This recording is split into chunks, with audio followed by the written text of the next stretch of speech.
Good morning বন্ধুরা, তোমরা সবাই কেমন আছো? তোমাদের ওখানে ঠান্ডা কিরকম পড়েছে? বর্ধমানে তো দারুণ ঠান্ডা পড়েছে।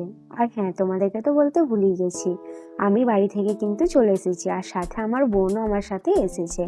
ওকেও আমি মেসে নিয়ে এসেছি, ওর তো পরীক্ষা হয়ে গেছে, তাই ওকে আমি ঘোরাতে নিয়ে এসেছি। ও এর আগে বর্ধমান অনেক ছোটতে এসেছে, বড় হয়ে আসেনি, তাই ওকে নিয়ে চলে এলাম। আর এই দিকে দেখো, আমি কিন্তু মুড়ি খাবারের সমস্ত জোগাড় করে নিয়েছি। মুড়ি খেয়ে এবার আমাকে রান্না করতে হবে, কিন্তু কি যে রান্না করি বুঝতে পারছি না। তো দেখি বোনকে জিজ্ঞাসা করে, ও যেটা খেতে চাইবে সেটাই আজকে রান্না করে খাওয়াবো। এমনি কি করছিস?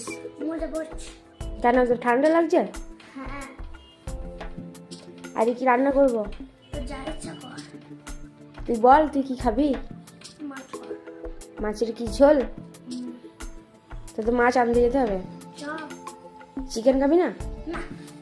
মাছ খাবি? তাহলে চ, যাবি আমার সাথে? তুই তো রেডি হয়েই আছিস। চ তাহলে। মাছ কিনতে চলে এসেছি, এখন মাছ নিয়ে রুমে যাব। মাছগুলোকে ভালো মতন ধুয়ে নেব।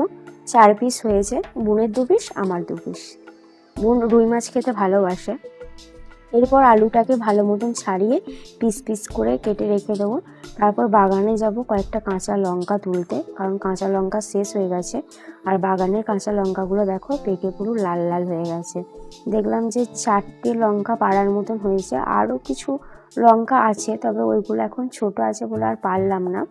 4টে মতন পেরে নেবো। এই দেখো, এটা কিন্তু পুরো সবুজ হয়ে গেছে। এই 4টে লঙ্কা পেরে নিয়ে চলে এলাম। আর এই দিকে আমি আদাটাকে ভালো মতন ঘষে নিচ্ছি। এখানে তো শিলনোড়া নেই। আর এই দিকে দেখো, আমার বোন আমাকে মাছ ভেজে হেল্প করে দিচ্ছে।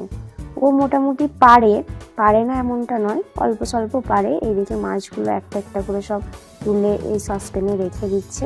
তারপরে আমি এইদিকে তরকারিটা করে নিচ্ছি। ও তো আর সম্পূর্ণ রান্না করতে পারবে না, টুকটাক মোটামুটি পারে। এইদিকে আমার তরকারি কষানো হয়ে গেছে, গরম জলটা ঢেলে দেব। আজকে একটু গরম জল দিয়ে রান্না করলাম, শুনেছি গরম জল দিয়ে রান্না করলে নাকি টেস্টটা অনেকটা ভালো হয়।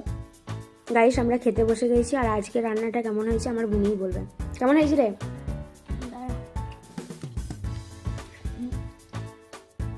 ভালো হয়েছে? আজকের এই মিনি ব্লগটা আপনাদের কেমন লাগলো অবশ্যই কমেন্ট বক্সে জানিয়ে যাবেন। আর ভিডিওটা ভালো লাগলে একটা লাইক করে চ্যানেলটি সাবস্ক্রাইব করে রেখে দেবেন। তো চলুন, আজকের মতন এখানেই শেষ করছি। দেখা হচ্ছে নেক্সট ভিডিওতে।